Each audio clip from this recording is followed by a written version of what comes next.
Mapagpalang araw po sa ating lahat. Ako nga po pala si Anja Jan Agner at welcome po sa aking Day 150 Daily Devotion ni Pastor Russell Ocampo. At para po ngayong araw ay ang pagpapatuloy ng series about the Emmanuel, God with us. At ang topic po natin ngayong araw ay December 25, 2024 ay the Savior and Lord. At ang scripture po natin ngayong araw ay Luke 2 verse 10 to 11. But the angel said to them, "Do not be afraid. I bring you good news that will cause great joy for all the people. Today in the town of David, a Savior has been born to you. He is the Messiah, the Lord." And sa Tagalog naman po, magandang balita Biblia. Ngunit sinabi sa kanila ng anghel, "Huwag kayong matakot. Ako'y may dalang magandang balita para sa inyo na magdudulot ng malaking kagalakan sa lahat ng tao. Isinilang ang inyo ngayon sa bayan ni David ang tagapagligtas, ang Kristo Panginoon." And teaching number 1, Jesus is the good news.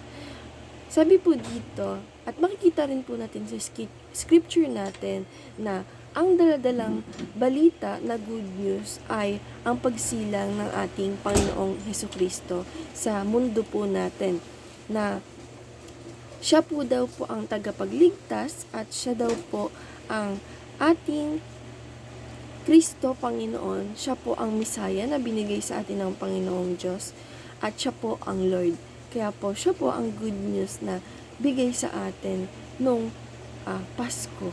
And teaching number 2, Jesus is the source of joy. Sabi naman po dito na ang ating Panginoong Jesucristo ay siya daw po ang source of joy o pinagkikitaan ng joy na yung nalaman pa lang po natin yung balita na isinilang siya sa mundo natin at may Mesaya at may Lord tayo na tagapagligtas natin, ay ito ay nagbigay na sa atin ng joy at para hindi tayo matakot at para hindi tayo malungkot dahil nga may dumating na tagapagligtas. And teaching number 3, Jesus is both Savior and Lord. Sabi naman po dito na ang ating Panginoong Jesucristo ay siya po ay hindi lang Savior, but siya po ang Lord natin, na siya po yung tagapagligtas natin at siya din po yung ating Kristo Panginoon na binigay sa atin. And application number 1, rejoice for the things God has done for us.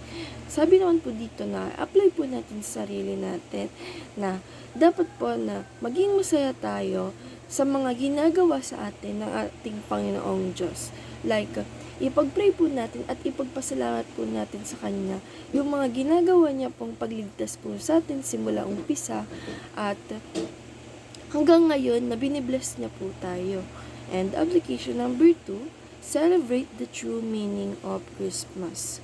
Sabi naman po dito na i-apply po natin sa sarili natin na i-celebrate po natin yung totoong meaning ng Christmas na kasi nga po nagse-celebrate tayo ng Christmas kasi po ngayong araw is ngayon po pinanganak ang ating Panginoong Diyos at ito po ay nagbibigay kagalakan sa atin dahil nga po ang ating Panginoong Diyos po ay ang ating tagapagligtas at ang ating Kristo Panginoon na nagligtas sa atin sa pinakamalaking bahagi ng part ng buhay natin na hindi na po tayo mahihirapan at ang ating Panginoong Kristo na po ang naghihirap. At dapat po na i-celebrate natin yung totoong meaning ng Christmas na nagpapasalamat tayo at masaya tayo, nagagalak tayo dahil nga po pinanganak ang ating kaisa-isang Kristo Panginoon at tagapagligtas sa buhay natin. And application number 3, submit to Christ's Lordship and be safe. Sabi naman po dito na apply po natin sa sarili natin na ibigay po natin yung pagpapala natin at mananampalataya natin sa ating Panginoong Diyos dahil nga po, tayo po ay naligtas niya at tayo po ay bine-bless niya po. Like, kailangan, dapat po na tayo po ay maging tayo po ay maging tagasunod ng ating Panginoong Diyos. And discussion, why is it important to recognize Jesus as both Savior and Lord? Para po sa akin at para po sa devotion natin ngayong araw, na kailangan po natin importanteng maintindihan na ang ating Panginoong Kristo Jesus ay siya po ang Lord natin at siya din po ang tagapagligtas natin at ito po ay iisa lamang na ito po ay ang ating Panginoong Hesukristo. And ayun lang po ngayong araw. Maraming salamat. God bless.